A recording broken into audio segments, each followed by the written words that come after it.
I respond with my usual response, which is f6 knight. The reason I do this is because I always play the King's Indian opening. That's been my go-to opening for quite some time now. My opponent then plays knight to f3. I go ahead and push my pawn to g6.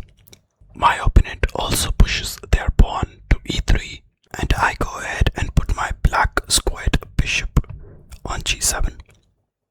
Now this is the usual formation of the King's Indian defense, and in the next move I will be looking forward to castle, and once that is complete, my king would be in a very safe position, and that is one of the things that I love about the King's Indian defense. Let's see what my opponent had responded with. My opponent went ahead and placed their white squared bishop at d3, and I went ahead and castled as planned. Now look at the position of the king. It's being protected by multiple pieces all around, making it very difficult for our opponent to break through. My opponent then also castles. I go ahead and play pawn to d6. The reason why this is played is because if my opponent at some point in the game pushes their pawn and attacks our knight on f6, then that wouldn't be ideal for us. So this move, pawn to d6, actually neutralizes that.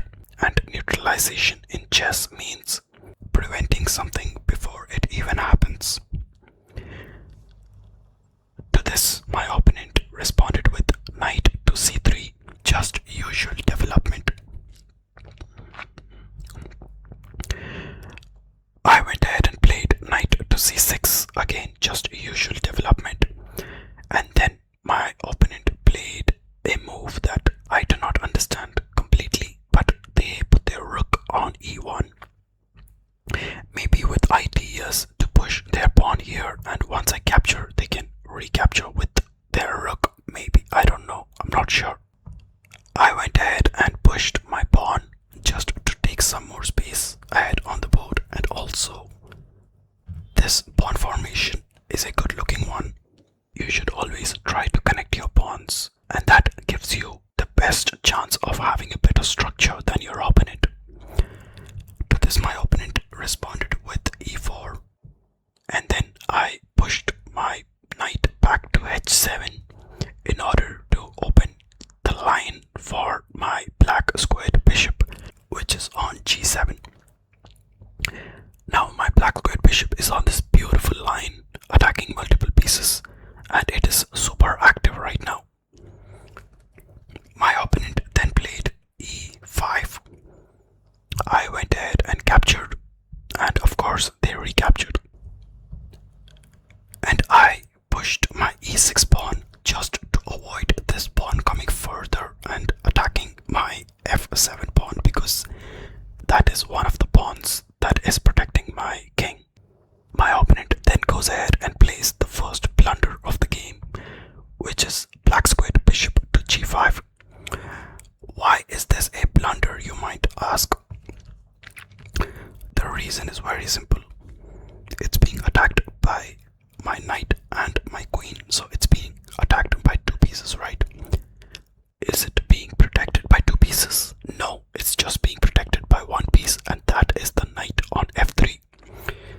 So this simply is a blunder, and I believe my opponent made this move thinking that I will not be able to capture with my queen because it is being protected by their knight. That is true. However, I can still capture with my knight, and I believe my opponent did not see that. So I took advantage of the situation. I went ahead and captured. My opponent simply recaptures, and I simply recapture with my queen. Now my opponent pushes their f-file pawn and attacks my queen. However, my opponent probably did not realize that this was again a blunder, because I can simply capture. And from here on, things went very bad for my opponent. They tried to attack my queen once again, to which I just moved to d4 and gave a check. And my opponent simply moves their king away from check to f1. Now I start developing my pieces and also capturing other pieces. My black squared bishop captured the pawn on e5. My opponent attacks my queen with their rook, which is not the worst move because my queen does not have any good squares to come back to except the d8 square. And this was also done with the intention to go to f6 to give a check.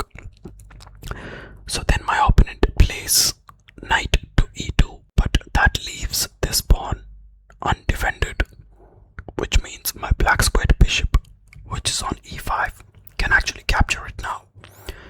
My opponent probably did not notice that, so I went ahead and captured the b2 pawn, and my opponent simply attacks it with the rook. I simply retreat, and there is a very specific reason why I retreated to g7, which is to bring my queen here and give a check. My opponent pushes their pawn to g4, and I go ahead and push my pawn to h4. Just usual development. My opponent moves their queen to d2, eyeing on this diagonal, probably with some plans to get closer to my king. But I move my pawn to e5, opening the diagonal for my white squared bishop on c8. Now this is the diagonal I've just opened. My opponent simply gets their pawn to safety by pushing it to g5, and this stops my queen from going to f6, and hence I just pushed my pawn, attacking that pawn which is on g5, and my opponent simply moves their king away, anticipating my queen at f6. I simply captured, and my opponent gives me a check by placing their white squared bishop on c4. I move my king away, and my